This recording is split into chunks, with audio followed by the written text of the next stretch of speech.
하나님의 말씀 보도록 하겠습니다. 신약성경 누가복음 15장 11절에서 32절까지의 말씀입니다. 누가복음 15장 11절에서 32절까지의 말씀입니다. 저희 우수대 교회는 아이들과 통합 예배를 드리고 있어서 쉬운 성경을 이렇게 사용하고 있습니다. 여러분이 가지고 있는 어떤 성경이라도 우리 함께 읽으시면 되겠습니다. 누가복음 15장 11절에서 32절까지의 말씀을 우리 함께 읽도록 하겠습니다. 교독하도록 하겠습니다. 예수님께서 말씀하셨습니다. 어떤 사람에게 두 아들이 있었다.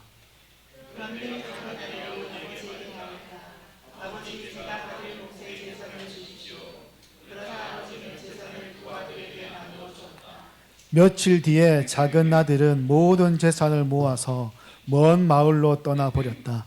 거기서 그는 방탕한 생활을 하다가 재산을 다 날려버렸다.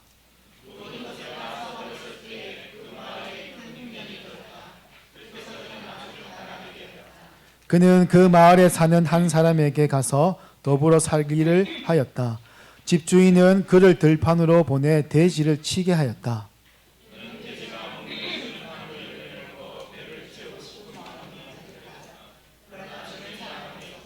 그제서야 그는 제정신이 들어 말했다. 내 아버지의 품꾼들에게는 양식이 풍족하여 먹고도 남는데 나는 여기서 굶어 죽는구나.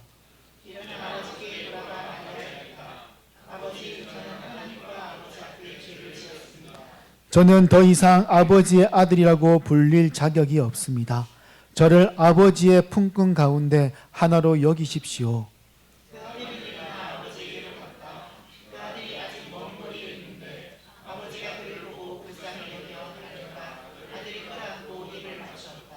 아들이 아버지에게 말하였다. 아버지, 저는 하나님과 아버지 앞에 죄를 지었습니다. 저는 아버지의 아들이라고 불릴 자격이 없습니다. 그러나 아버지는 종들에게 말했다. 서둘러 가장 좋은 옷을 가져와서 아들에게 입혀라.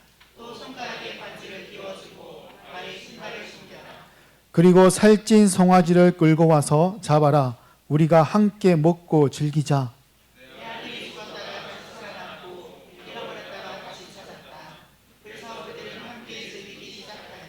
그때 큰 아들은 밭에 있었다.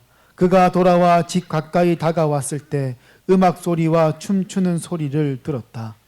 그는 종 하나를 불러 무슨 일인지를 물어봤다. 종이 아우님이 돌아오셨습니다. 무사히 건강하게 아우님이 돌아왔기 때문에 주인 어른께서 살찐 송아지를 잡았습니다. 하고 대답했다.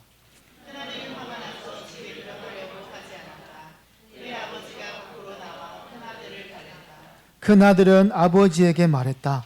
보십시오. 저는 수년 동안 아버지를 섬겨왔습니다. 그리고 한 번도 아버지의 명을 어기지 않았습니다. 그런데 아버지께서는 한 번도 저를 위해서 친구들과 즐기라고 염소 새끼 한 마리도 주신 일이 없었습니다. 그런데 상인들과 함께 아버지의 재산을 다 써버린 아들이 집에 돌아오니까 아버지께서는 그를 위해 살찐 송아지를 잡으셨습니다. 아버지가 그에게 말했다. 아들아, 너는 언제나 나와 함께 있었으니 내가 가진 모든 것이 내 것이 아니냐? 내 동생은 죽어다가 다시 살아났고 잃어버렸다가 다시 찾았으니 우리가 즐거워하고 기뻐해야 하지 않겠느냐. 아멘.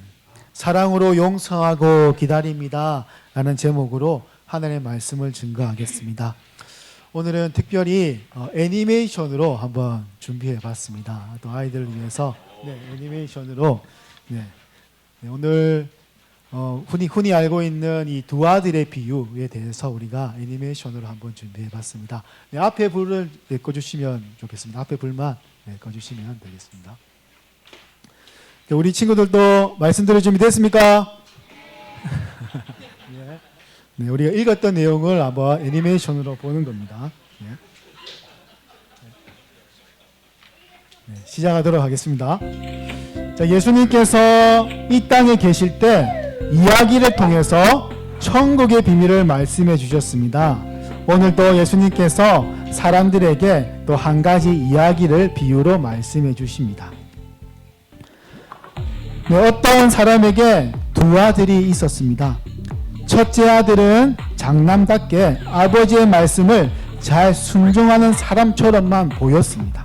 둘째 아들은 아버지와 함께하는 것이 싫었던지 어떻게 해서든 아버지의 집을 떠나야겠다고 마음을 먹었습니다. 그러던 어느 날 둘째 아들이 아버지를 찾아와서 말했습니다. 아버지, 어차피 저에게 주기로 되어 있던 유산을 미리 당겨주십시오. 둘째 아들의 내용은 마치 아버지를 죽은 사람처럼 여기는 아주 무례한 행동이었습니다. 둘째 아들의 요청을 받은 아버지는 아무런 책망도 없이 아들의 요구를 받아들였습니다. 아버지는 자신이 가진 모든 재산을 두 아들에게 각각 다 나누어 주었습니다. 며칠이 지나서 둘째 아들은 자신의 재산을 정리하기 시작했습니다. 자신이 멀리 떠날 수 있도록 하기 위하여 재산을 간편하게 또 만들었습니다. 그리고 아무런 미련도 없이 아버지의 집을 멀리 떠났습니다. 아버지의 집을 떠나 먼 곳으로 간 아들은 돈을 이렇게 믿고 살았습니다. 그는 허랑방탕한 생활을 하며 이렇게 돈을 펑펑 쓰면서 살았죠. 돈으로 모든 것을 할 수 있다고 여기며 돈을 이렇게 막 허비하였습니다. 결국 둘째 아들은 그 많던 돈을 다 탕진하고 말았습니다. 더 큰 문제는 그 마을에 큰 흉년이 들어서 일자리도 구할 수 없었습니다. 아버지를 떠난 둘째 아들은 곧바로 비참한 사람이 되고 말았습니다. 네, 결국 먹고 살 길이 없었던 둘째 아들은 그 마을에 사는 한 사람에게 가서 종로를 타는 처량한 신세가 되고 말았습니다. 집주인은 둘째 아들에게 들판에 나가서 돼지를 이렇게 기르며 치도록 했습니다. 집주인은 제때 음식을 주지도 않았습니다. 그래서 그는 할 수 없이 돼지가 먹는 지엽 열매를 가지고 배를 채우려고 했지만 아무도 그 지엽 열매도 주는 사람이 없었습니다. 둘째 아들은 늘 허기지고 비참한 생활을 계속하고 있었습니다. 둘째 아들은 그 순간 자신이 버리고 떠나온 아버지의 집을 떠올렸습니다. 아버지의 집에서 일하는 하인들이 풍성하게 먹었던 모습이 이렇게 기억이 났습니다. 내 아버지의 품꾼들에게는 양식이 풍족하여 먹고도 남는데 나는 여기서 굶어 죽는구나 라고 신세한탄을 했습니다. 둘째 아들은 지금 자신이 처한 비참한 상황을 인식하게 되었던 것이죠. 둘째 아들은 용기를 내서 다시 일어나 아버지의 집으로 돌아가기로 결심했습니다. 그리고 아버지께 할 말을 생각했습니다. 아버지, 저는 하나님과 아버지 앞에 죄를 지었습니다. 저는 더 이상 아버지의 아들이라고 불릴 자격이 없습니다. 저를 아버지의 품꾼 가운데 하나로 여기십시오 라고 이렇게 말하기로 결심하고 아버지의 집으로 향합니다. 둘째 아들은 아버지께서 품꾼이라도 받아주기를 바라며 아버지의 집으로 향해 이렇게 걸어갔습니다. 아들이 떠난 후에 아들이 돌아오기만을 기다렸던 아버지는 멀리서 걸어오는 아들을 보고 곧바로 달려가서 아들을 끌어안고 입을 맞추었습니다. 아버지는 너무나도 기뻤습니다. 둘째 아들은 아버지에게 자신이 준비한 대로 말씀드렸습니다. 아버지, 저는 하나님과 아버지 앞에 죄를 지었습니다. 저는 아버지의 아들이라고 불릴 자격도 없습니다. 라고 둘째 아들은 아버지를 만나 이렇게 말했습니다. 하지만 아버지는 아들의 말대로 하지 않으시고 아들의 신분을 다시 회복시켜 주십니다. 아버지는 아들에게 이렇게 말합니다. 오늘 말씀 15장 22절부터 24절이죠. 서둘러 가장 좋은 옷을 가져와서 아들에게 입혀라. 또 손가락에 반지를 끼워주고 발에 신발을 신겨라. 그리고 살찐 송아지를 끌고 와서 잡아라. 우리가 함께 먹고 즐기자. 내 아들이 죽었다가 다시 살아났고 잃어버렸다가 다시 찾았다. 라고 이렇게 말했습니다. 그날 저녁 아버지는 돌아온 둘째 아들로 인하여 성대한 잔치를 열고 크게 기뻐하였습니다. 둘째 아들이 이제 잃어버렸다가 다시 죽었다가 살아난 것처럼 아버지는 너무 기뻐해서 이렇게 잔치를 열고 기뻐했죠. 둘째 아들은 아버지와 함께하기 싫어서 떠났습니다. 아버지께 받은 재산도 자신의 욕심대로 흥청망청 다 써버렸죠. 하지만 아버지를 떠난 자신의 잘못을 인정하고 아버지의 집으로 돌아왔을 때 아버지는 큰 사랑과 은혜로 아들을 다시 받아주었던 것입니다. 그런데 이 첫째 아들 이야기로 다시 이제 넘어가겠습니다. 첫째 아들은 그러지 않았습니다. 첫째 아들은 동생이 돌아왔지만 기뻐하지 않았죠. 다른 애니메이션 보여주십시오.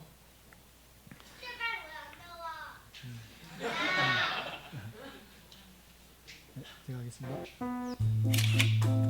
네, 한참 잔치가 무르익어가고 있을 때 첫째 아들이 밭에서 일을 마치고 이렇게 돌아왔습니다.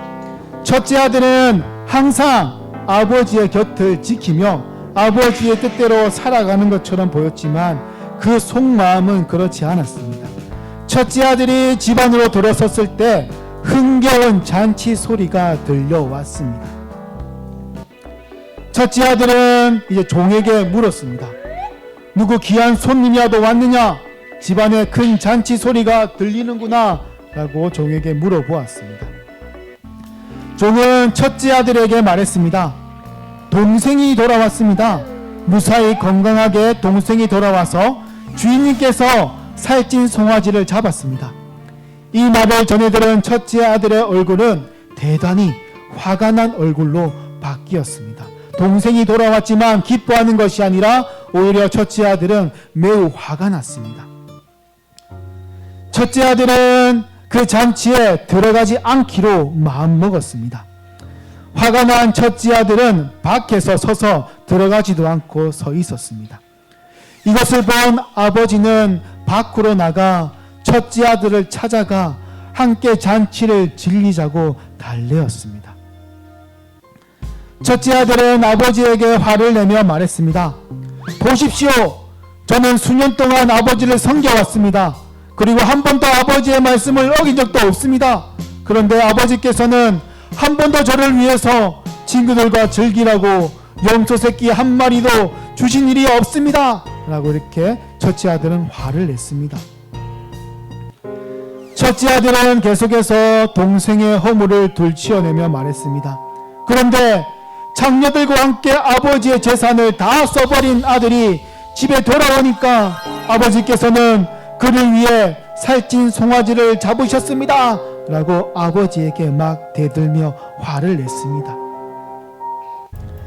첫째 아들은 자신의 동생을 받아들인 아버지에게 대단히 화가 났습니다. 그리고 아버지를 떠나서 나쁜 짓을 한 동생을 용서하지 말아야 한다고 생각했습니다. 다시 아들로 받아주는 일이 이런 말도 안 되는 일이라고 이렇게 생각을 하며 화를 내고 있었던 것입니다. 이 말을 들은 아버지는 첫째 아들에게 이렇게 말했습니다.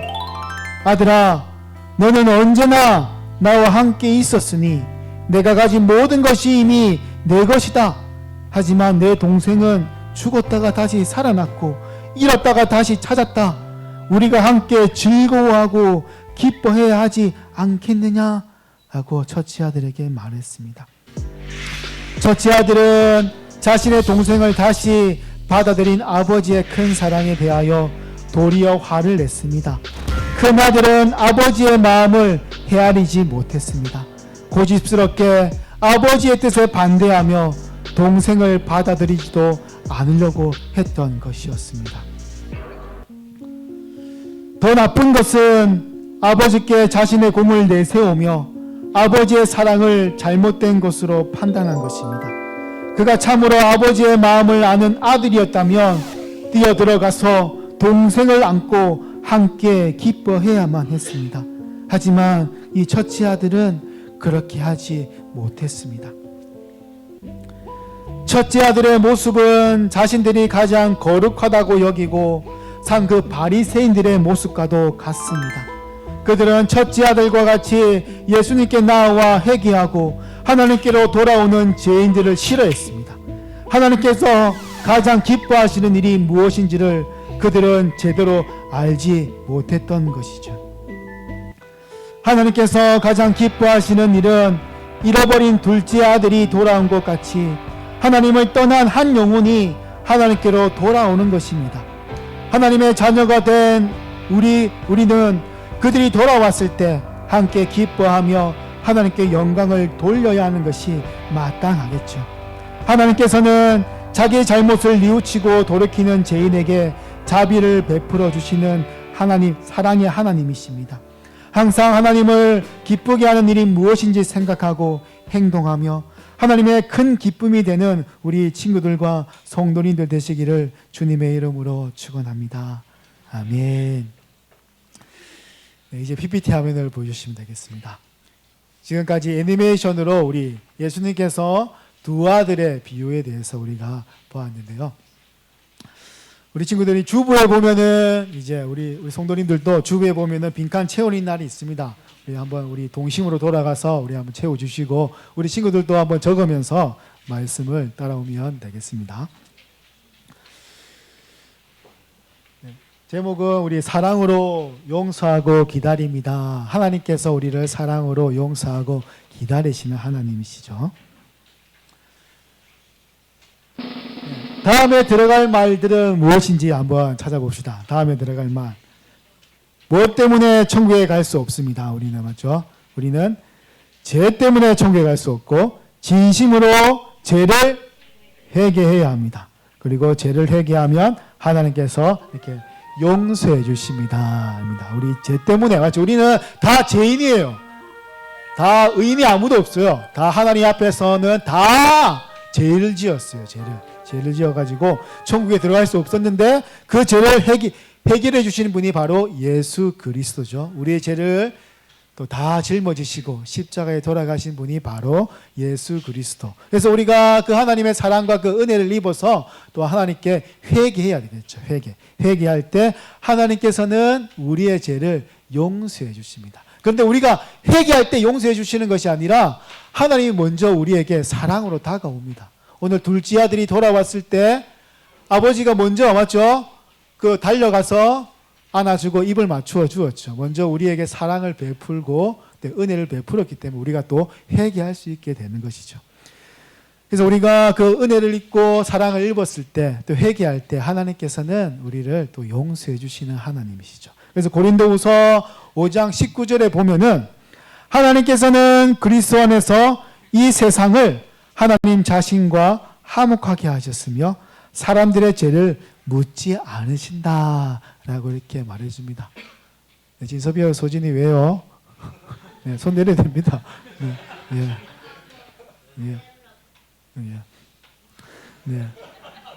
이 고린도후서 5장 19절 말씀이 맞죠? 고린도 19절 말씀이 우리에게 참 천국에 가서 맞죠? 우리의 죄가 다 낱낱이 까발려진다면은 맞죠? 천국이 아니겠죠. 그런데 하나님께서는 우리의 죄를 다 용서해 주시고 마치 없는 것처럼 우리가 죄짓지 않는 것처럼 이렇게 여겨 주심으로 또한 이렇게 사랑을 베풀어 주신다라는 것입니다. 다시는 그 죄를 우리에게 묻지 않으신다라고 이렇게 말씀해 줍니다. 예수님께서 이렇게 비유로 말씀해 주셨죠. 어떤 아버지의 이야기를 통해 이렇게 천국에 대해서 또 이렇게 말씀해 주시는 것입니다. 이 아버지에게 몇 명의 아들이 있었죠?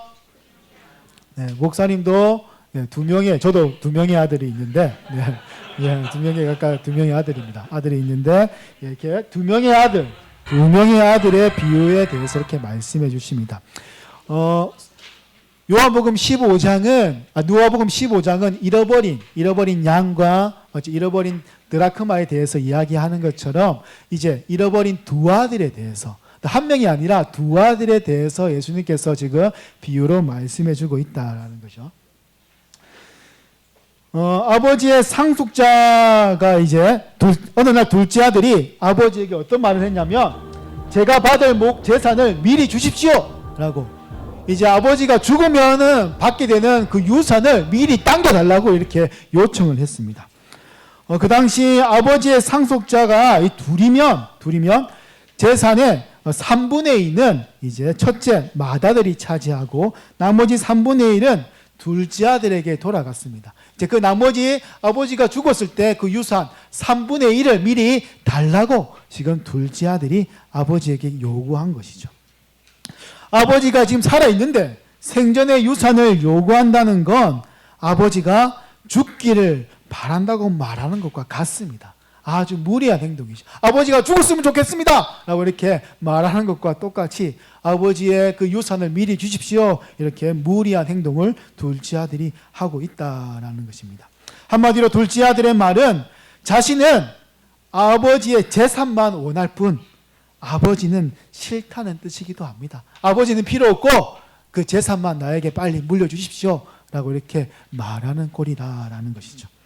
12절에 보면은 재산으로 이렇게 번역된 이 비오스는 개역개정에는 살림으로 번역되어 있는데, 이 재산이라 번역된 이 헬라어 비오스는 생명을 뜻하는 단어이기도 합니다. 다른 이 비오스라는 단어가 생명으로 사용되었는데, 지금 이 생명을, 아버지의 생명을 나누어 달라라는 말과 같다라는 것이죠.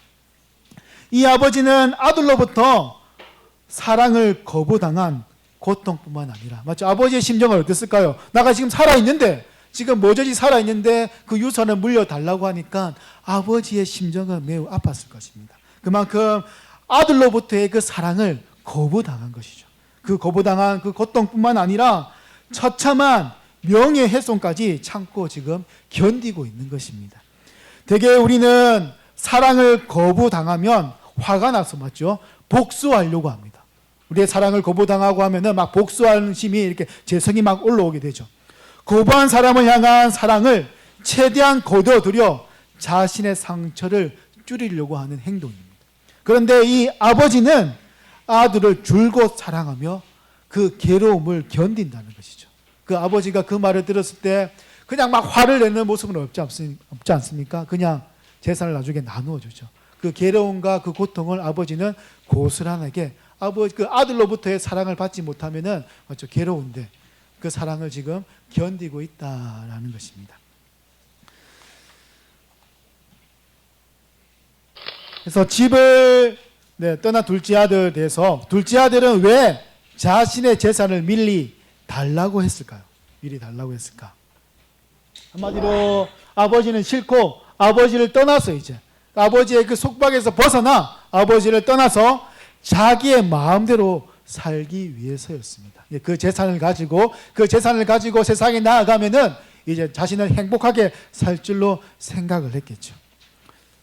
그래서 아버지는 둘째 아들의 요구를 받아들여서 두 아들에게 재산을 이렇게 그냥 나누어 줍니다. 근데 이제 중요한 것은 둘째 아들에게만 나누어 주는 것이 아니라 첫째 아들에게도 각각 성경에 보면은 나누어 주었다라고 되어 있습니다. 미리 그 유산을 다 두 아들에게 나누어 줬다라고 기록되어 있죠. 그런데 왜 아버지인 아들에게 이렇게 재산을 나누어 주었을까요? 그렇게 안 된다, 내가 살아있는데 절대로 줄 수 없다 라고 할 수도 있는데, 아버지는 왜 이렇게 쉽게 재산을 다 나누어 주었을까? 우리가 생각해 보아야 될 것이죠. 아마 아버지는 이 재산을 나누어 주고 둘째 아들이 떠났을 때의 그 고통을 통해서 또 뭔 것을 배우지 않을까라고 생각했을지도 모릅니다. 아무튼 이 아버지는 이 둘째 아들과 첫째 아들에게 이 재산을 이렇게 나누어 주었다라는 것입니다. 재산을 받은 둘째 아들은 어떻게 했나요? 우리 친구들 어떻게 했습니까? 재산을 모두 마저 가지고 아버지의 집을 떠나버렸습니다. 이제 그 재산을 챙겨가지고 아버지의 집을 떠났죠. 자, 아버지의 집을 떠난 아들은 어떻게 살았을까요? 행복하게 살았을까요? 이제 부자가 됐으니까 행복하게 좀 살았을까요? 아닙니다. 맞죠? 방탕한 생활을 하며 살았죠. 방탕한 생활을 하며 살고 자신의 재산을 허비하면서 막막 쓰면서 맞죠? 살았습니다. 적출도 하지 않고 그 재산을 가지고 막 이제 흥청망청 쓰면서 먼 마을로 가가지고 이제 아버지를 떠났기 때문에 이제 자기 마음대로 막 이렇게 쓰면서 살았습니다.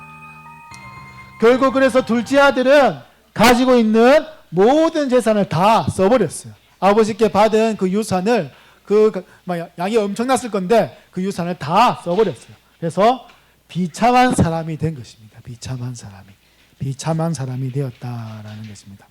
그래서 둘째 아들의 모습은 이루 말할 수 없었을 것입니다. 이 재산을 다 써버리고 그의 마음과 그의 모습은 이제 거의 맞죠? 이제 비참한 사람이 되었던 것이죠. 그리고 이 둘째 아들은 아버지를 떠나고 아버지에게 무리한 행동을 하고 이렇게 방탕한 생활을 하면서 엄청난 죄를 범하면서 살았다라는 것입니다. 네, 둘째 아들이 살던 곳에 이제 흉년이 들었고 먹을 것을 구하기가 더 어려워졌습니다. 이제 우리가 먹어야 또 살아갈 수 있는데 그 먹을 것도 떨어지고 돈도 없고 이제 거의 가난하게 비참한 삶을 살고 있었습니다.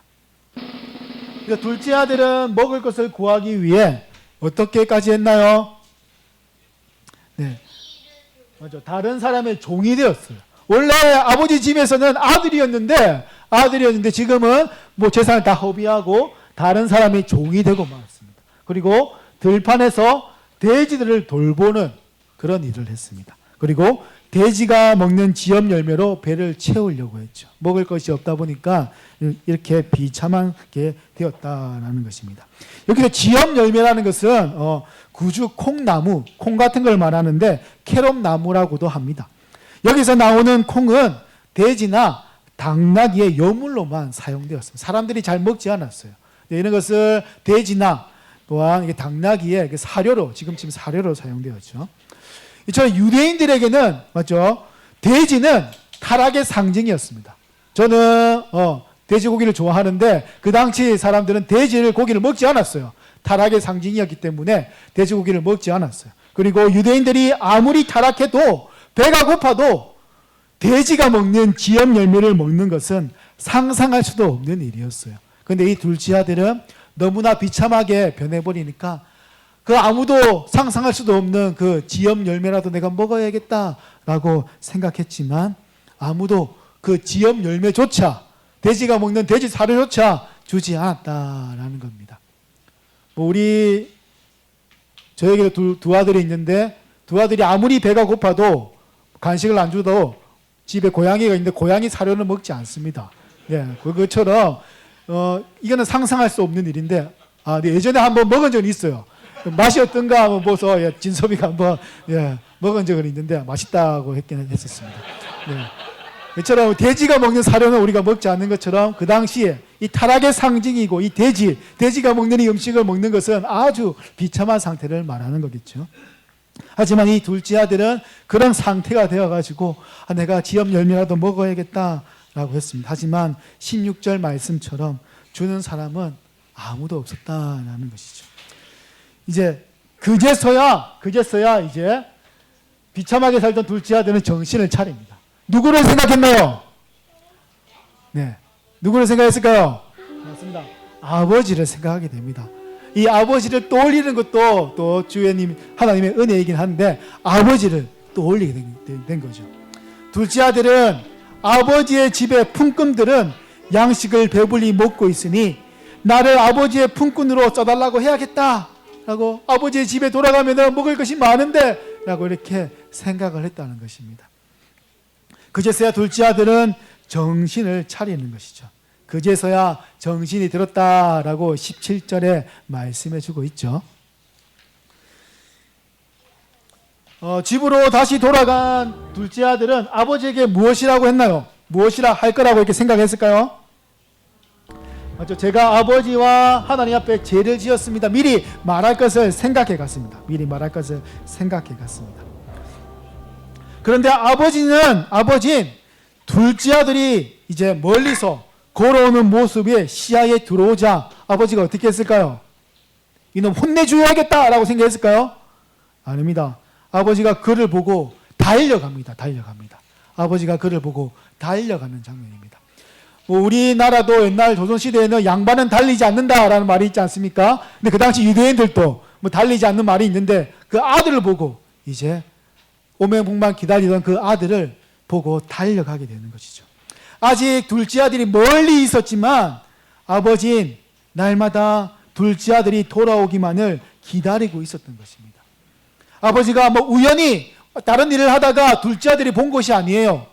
아버지는 날마다 멀리 나아가서 둘째 아들이 돌아오지 않는지 날마다 매일매일 기다리고 있었다라는 것이죠.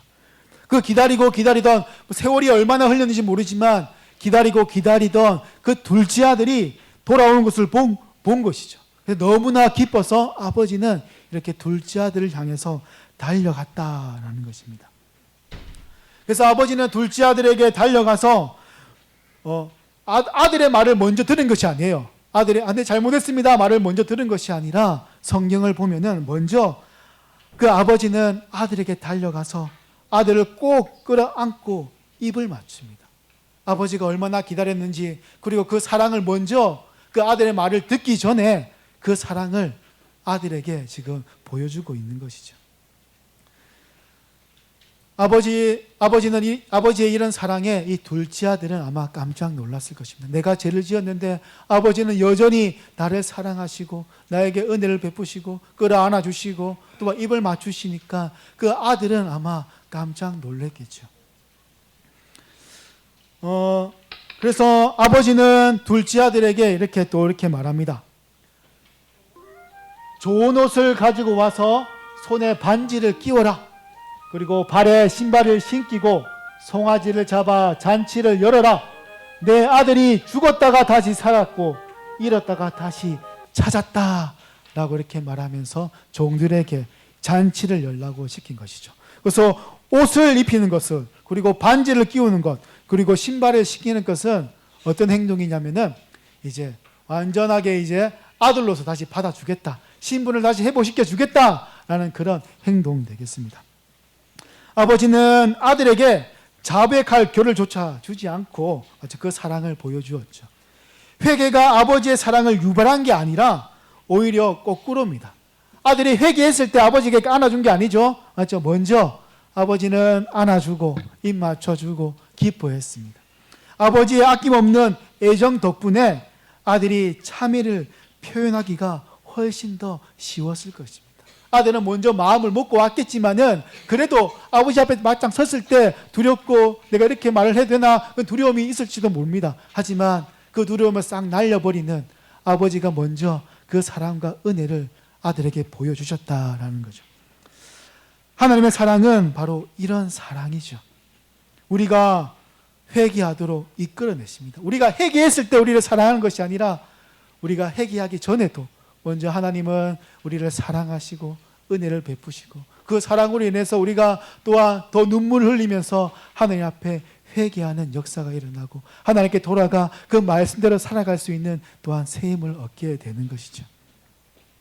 그래서 예수님의 이야기는 어떤 의미가 있냐면 바로 아버지는 하나님을 뜻하겠죠. 그리고 둘째 아들은 하나님을 떠난 죄인을 말합니다. 죄인은 오늘 누가복음 15장 1절에 보면은 두 대상들이 나와요. 이 비유에 듣는 두 대상들이 나오는데 15장 1절에 보니까 많은 세리들과 죄인들이 말씀을 들으려고 왔던 것이죠. 많은 세리들과 죄인들이 나오죠. 그리고 2절에 보면은 바리새인 사람들과 율법학자들이 수군거리며 그 비유를 듣고 있습니다. 예수님은 이 두 아들의 비유에서 첫째 아들 바리새인과 율법학자들의 대상이고 그리고 둘째 아들은 바로 많은 세리들과 죄인들의 대상으로 이 두 아들의 비유를 말씀해주고 있는 것입니다. 그래서 아들이 돌아오기 기다리는 아버지처럼 하나님께서는 우리들의 죄를 회개하고 돌아오기를 원하신다라는 것이죠. 여러분이 또 죄를 범하죠. 또 한 주간 또 죄를 범하고 또 하나님께서 그 사랑을 베푸시고 하나님께서는 또한 우리 죄를 또 회개하기를 원하신다라는 겁니다. 우리 죄를 회개하면 어떻게 하실까요? 용서해 주시는 것이죠. 용서. 그 돌아온 둘째 아들을 용서하였던 아버지처럼 죄인들이 하나님께 회개하면 하나님께서 용서해 주신다라는 겁니다. 네, 용서해 주신다. 그래서 요한일서 1장 9절에 보면은 이렇게 말씀해 줍니다. 우리가 죄를 고백하면 그분은 우리를 용서해 주실 것입니다. 그분은 옳은 일만 행하시는 분이시기 때문에 우리는 그분을 믿을 수가 있습니다. 그분은 우리의 모든 잘못을 깨끗하게 해 주실 것입니다. 라고 이렇게 요한일서 1장 9절에 말씀해 주고 있는 것이죠. 그래서 하나님께서는 우리들의 죄를 용서해 주시는 분임을 꼭 기억하시길 바랍니다. 그래서 이 회개는 한 번만 하는 게 아니에요. 한 번만 하는 것이 아니라 늘 하는 겁니다. 왜냐하면은 우리도 늘 죄를 범하기 때문이죠. 또 이렇게 회개하는 이유는 죄를 청산하기 위해서만 아닙니다. 용서받기 위해서만 하는 것이 아니라 또 하나님께 능력을 구합니다. 하나님, 오늘 또 죄를 범했습니다. 오늘 또 친구와 싸웠어요. 동생과 싸웠어요. 부모님 말씀 안 들었어요. 라고 할 때 하나님, 다시는 그런 죄를 범하지 않도록 하나님 도와주세요. 라고 기도하며 하나님, 다시는 그 죄를 짓지 않도록 도와주세요. 라고 하나님께 그 능력을 구하는 것이죠. 그래서 하나님의 그 인도하심으로 인해서 우리는 또한 그 죄에서 점점 멀어지게 되는 것이죠. 회개는 이처럼 하나님께로 돌아가는 겁니다. 둘째 아들이 맞죠? 아버지를 떠났다가 다시 돌아왔죠? 이처럼 회개는 다시 유턴해서 하나님께로 돌아오는 것이죠. 최초의 죄를 살펴보면 아담은 죄를 범하자 어떻게 했을까요? 선악과를 따먹고 숨었습니다. 맞죠? 하나님을 피해 숨게 됩니다. 우리가 죄를 범하게 되면은 하나님을 피하게 되는 것이 우리의 본성이에요. 하지만 하나님께서 그 아담을 찾아오신 것처럼 이 둘째 아들을 500분만 기다리는 이 아버지처럼 하나님께서는 우리가 다시 돌아오기만을 기다리신다라는 것이죠.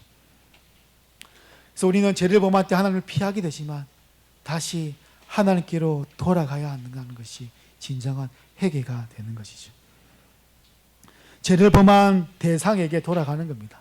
우리의 죄는 어떤 사람에게도 죄를 범할 수 있지만 그 모든 죄는 하나님 앞에서 죄를 범하는 것이기 때문에 우리가 회개하는 이유도, 다시 돌아가는 이유도 하나님 앞에 다시 돌아가야지만이 하나님께서 그 사랑으로 우리를 용서해 주신다라는 것이죠.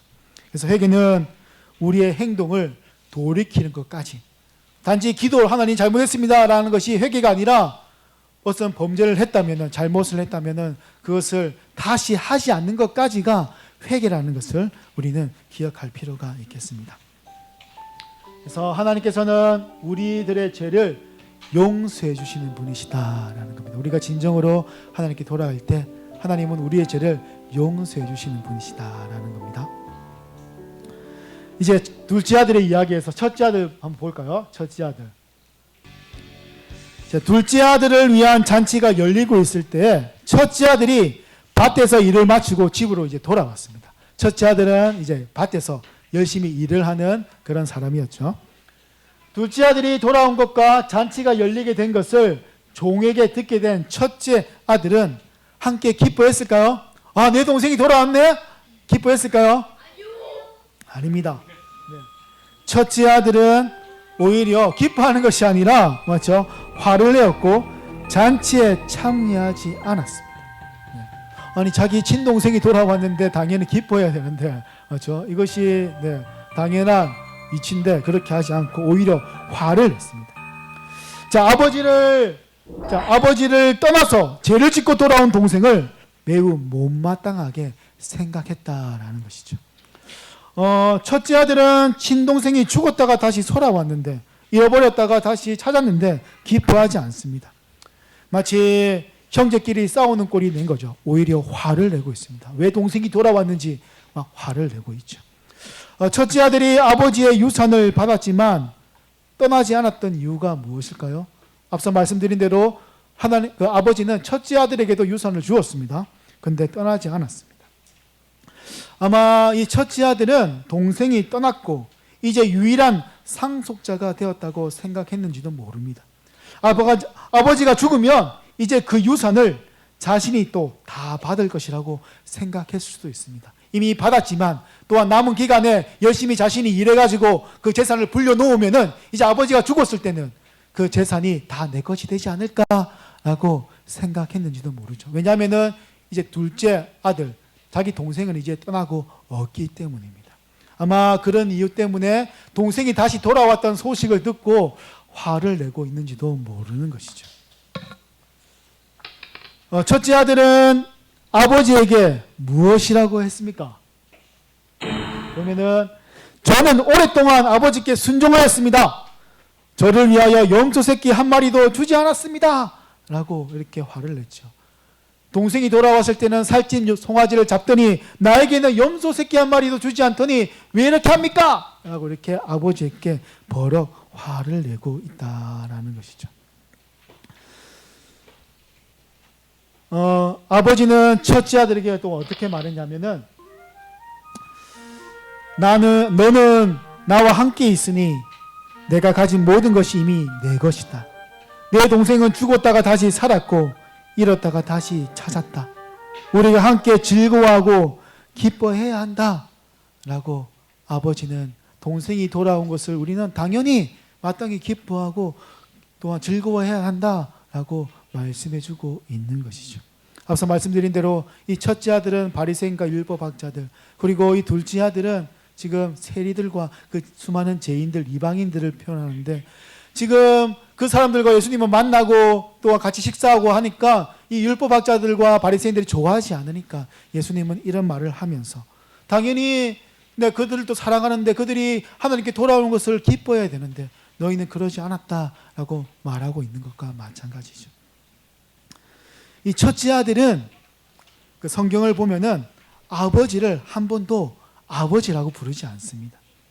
뒤에 보면은 그저 보십시오! 라고 이렇게 하죠. 보소서! 라고 이렇게 화를 내고 있죠.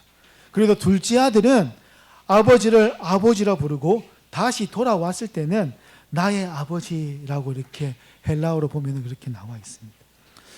방식만 다를 뿐 둘 다 자기 마음속에 집착하고 있는 목표물을 얻기 위해 아버지를 처음에는 이용했습니다. 첫째 아들은 그런 것처럼 그렇게 보이지 않았지만 첫째 아들의 그 마음속에도 아버지를 그냥 아버지의 사랑과 그 은혜가 좋아서 있는 것이 아니라 아버지의 재산만 좋았던 것이죠. 아들들은 자신에게 행복과 만족을 갖다 주는 것이 아버지의 사랑과 은혜가 아니라 재물이라고 믿고 있었던 것이죠. 아버지와 함께 있는 것, 아버지와 그 사랑을 나누는 것이 좋은 것이 아니라 그저 아버지의 그 재산만 좋았던 것입니다. 그래도 아버지는 분노와 원망을 품은 맏아들에게도 나아가서 잔치에 들어오라고 다독이고 있는 것이죠. 아버지는 잔치에 참여하고 있다가 첫째 아들이 들어오지 않으니까 그 첫째 아들에게 다시 찾아가서 이제 다시 들어오라고 다독이고 있다라는 것입니다. 아버지는 이처럼 둘째 아들만 기다린 것이 아니라 첫째 아들에게 또 나아가서 그 아버지의 사랑을 지금 보여주고 있는 것이죠. 첫째 아들은 잘못을 회개하고 돌아온 동생을 받아들이지 못했습니다. 이처럼 첫째 아들의 잘못은 무엇일까요? 첫째 아들은 동생을 받아들인 아버지의 사랑을 헤아리지 못했습니다. 아버지의 그 사랑과 그 은혜를 깨닫지 못했다라는 것이죠. 이 자녀들을 향한 아버지의 큰 사랑을 깨닫지 못한 첫째 아들은 기쁨이 넘치는 잔치 자리에 함께하지 못했다라는 것입니다. 이 첫째 아들은 왜 아버지 곁에 계속 있으며 일했을까라고 아까 질문했는데, 아버지를 사랑해서가 아니라 아버지로부터 무언가 대가를 기대한 것입니다. 끝까지 아버지의 사랑이 좋았던 것이 아니라 아버지의 그 유산만 계속 바라고 있었던 것이죠. 그래서 첫째 아들은 이처럼 밭에서 일하고 돌아왔는 표현처럼 열심히 일을 했던 겁니다. 아버지를 위해서가 아니라 또 그 집안을 위해서가 아니라 바로 그 자신을 위해서, 자기를 위해서 이렇게 했다라는 것이죠. 한 이야기가 있습니다. 한 농부의 이야기가 있습니다. 옛날에 어떤 농부의 밭에서 아주 크고 또한 품질이 좋은 당근이 나왔습니다. 그래서 그 당근을 가지고 내가 너무 좋으니까, 너무 크고 품질이 좋으니까 내가 이 당근을 왕에게 바쳐야겠다라고 생각을 하고 순수한 마음으로 왕에게 그 당근을 바칩니다. 그 당근을 받은 왕은 또한 기뻐하면서 그 농부에게 그 옆에 땅까지 이제 소유로 줍니다. 그 땅을 소유로 준 거예요. 당근을 바쳤지만 그 당근을 바친 농부는 그 땅을 다시 받게 됩니다. 이것을 본 한 귀족이 아니 당근을 바쳤는데 땅을 준다고라고 생각을 하면서 자신은 이제 아주 흑마를 이제 왕에게 바칩니다. 왕에게 바치자 왕은 감사하다, 고맙다라고 말만 하고 아무것도 주지 않는 겁니다. 그래서 그 귀족이 의아해서 저에게는 어떤 것을 주지 않습니까? 라고 이렇게 말을 했죠. 이 귀족은 어떤 마음으로 이 말을 왕에게 준 겁니까? 어떤 대가를 바라고 준 것이죠. 그래서 그 농부는 그 당근을 진짜 임금에게 주었지만 그대는 말을 그대 자신에게 주었다라고 왕이 말함으로 인해서 그 대가를 바라고 지금 선행처럼 보이는 짓을 한 것이죠. 그 왕은 지혜롭게도 그에게 이렇게 말하면서 그냥 돌려보냈다라는 이야기가 있습니다. 형 분류의 사람들은 선행 자체가 즐겁거나 사람들을 사랑해서 선을 행하는 것이 아니라는 것이죠. 하나님을 기쁘게 하기 위해서도 아닙니다. 그들의 선행의 대상은 가난하고 어려운 사람이 아니라 바로 자기 자신이죠. 무언가 대가를 바라고 무언가 얻기를 위해서 어떤 선행을 하게 된다면은 이 귀족의 행한 것과 마찬가지다라는 것이죠. 이것은 뿌리 깊은 이기심이고 또 고스란히 또한 그 삶을 망가뜨리게 되는 것이죠. 이처럼 우리가 선을 행할 때에도 이런 마음이 아니라 첫째 아들처럼 이런 마음이 아니라 순수한 마음으로 우리가 또한 선행을 하면서 또한 교회 봉사를 하거나 또한 우리가 나아가서 어떤 사회에서 선한 일을 할 때도 그런 마음으로 감당하는 것이죠. 그래서 우리가 어떤 봉사를 하고 선행하는 그 자체가 하나님을 기쁘게 하고 또한 큰 복이다, 또한 큰 대가다인 것이죠. 그 자체가 대가를 바라고 하는 것이 아니라 우리가 이렇게 선을 행할 수 있구나, 오늘처럼 예배를 드릴 수 있구나, 또 다른 선한 일을 할 수 있구나, 그 자체가 우리에게는 기쁨이고 하나님 보시기에도 또한 영광이 된다라는 것입니다. 또한 세상의 모든 종교에는 기도가 있습니다. 하지만 예수님을 믿는 사람들의 기도는 달라야 하는 것이죠. 사실 많은 형 분류의 사람들이 그토록 종교적이라고 하지만 또한 사적인 기도 생활은 거의 전무합니다. 삶의 문제가 터지면 그 기도로 악착같이 매달릴지 모릅니다. 자신에게 어려움이 오고 어떤 집안에 문제가 생기고 할 때는 기도를 악착같이 합니다. 하지만 그 문제가 해결되고 또한 상황이 나아지면은 이제 모든 어려운 상황이 종결되고 끝이 나면은 기도도 끝나버리는 것이 우리의 문제인 것이죠. 이러보건대 그들이 이런 사람들이 기도하는 주된 목적은 자신들을 사랑하시는 하나님과의 그 친밀한 관계 속으로 더 깊이 들어가기 위해서가 아니라 환경을 통제하기 위해서입니다. 자신의 상황이 좀 나아지기 위해서 하나님을 마치 이용하는 것이죠.